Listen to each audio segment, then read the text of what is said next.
Hi, my name is Leszek Szczepański, and I'm the game director for Seoul Shogunate. Hello, I'm Cindy Napton, the narrative director of Seoul Shogunate. Together, we'd like to show you what it would feel like to immerse yourself in the world we created for our samurai space opera. The world of Seoul Shogunate is in many ways an homage to revered eras of Japanese history and our love for science fiction.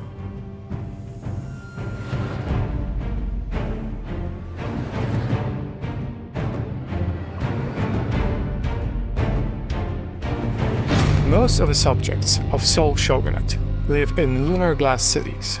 These complex habitats are cone-shaped cores dug deep into the surface of the moon. They spin with enough centrifugal force to generate Earth-like levels of gravity. They are also equipped with technology to mimic the daytime to nighttime solar cycle, artificial weather patterns, and celebrate poetic seasonal changes experienced on Earth. Shogunate Lunar Glass City is inspired by feudal-era Japan. It is a city of elegance and refinement, and also a key seat of power for the shogunate. It was built by the elites, for the elites. In Shogunate, traditional architectural craftsmanship allow the samurai caste to immerse themselves in the Edo era that they idolize, including replicating the ancient tea ceremony. Shogunate is connected by Shinkansen to the other lunar glass cities spread across the moon's surface. One of these cities that we're ready to show you a bit more of is the metropolis of Tenkyo. Tenkyo Lunar Glass City is inspired by 1980s Showa-era Japan and is populated with vibrant neon, pachinko parlors, and lively night markets. It's a city of deal-making and commerce. But in this highly stratified society, for those who live in the lower levels and keep these cities functioning, life is a daily struggle for survival. Of the many defining aspects of life in the Seoul Shogunate, there is one that is worth a deeper examination. The ruling samurai caste of the shogunate reserves the technology of advanced genetic modification to themselves.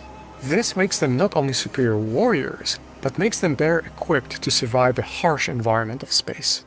Without access to these genetic modifications, other subjects of the shogunate have to make do with standard cybernetic enhancements as well as rudimentary space survival equipment. Outside of the protection of the lunar glass cities, the moon's surface is just as deadly and desolate as you might imagine.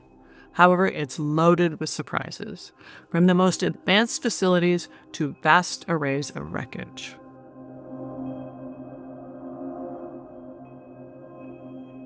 Of the many clans in the Seoul Shogunate, two hold immense power: the Tennoji clan and the Karasuma clan.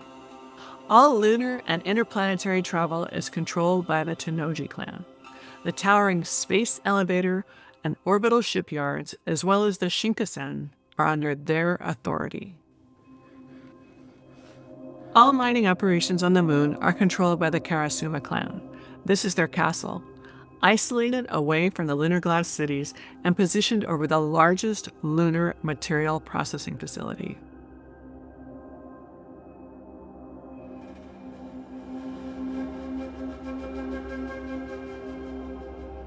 Desperate marauders, as well as organized military platoons, scavenge through the debris looking for any usable material, including that precious lost technology. The lunar glass cities are connected by the Shinkansen, but the more adventurous, or perhaps the more opportunistic, are likely to cruise across the lunar dunes on a mechanical horse, or maybe even a monocycle. Hi, I'm Faye, and I'm the community manager for Seoul Shogunate. If you liked this video, you might be interested in the fact that we're having an AMA on Reddit on April 15th. You can find more information about the AMA and where we'll be having that AMA at the link below in the description of this video. We hope to see you there.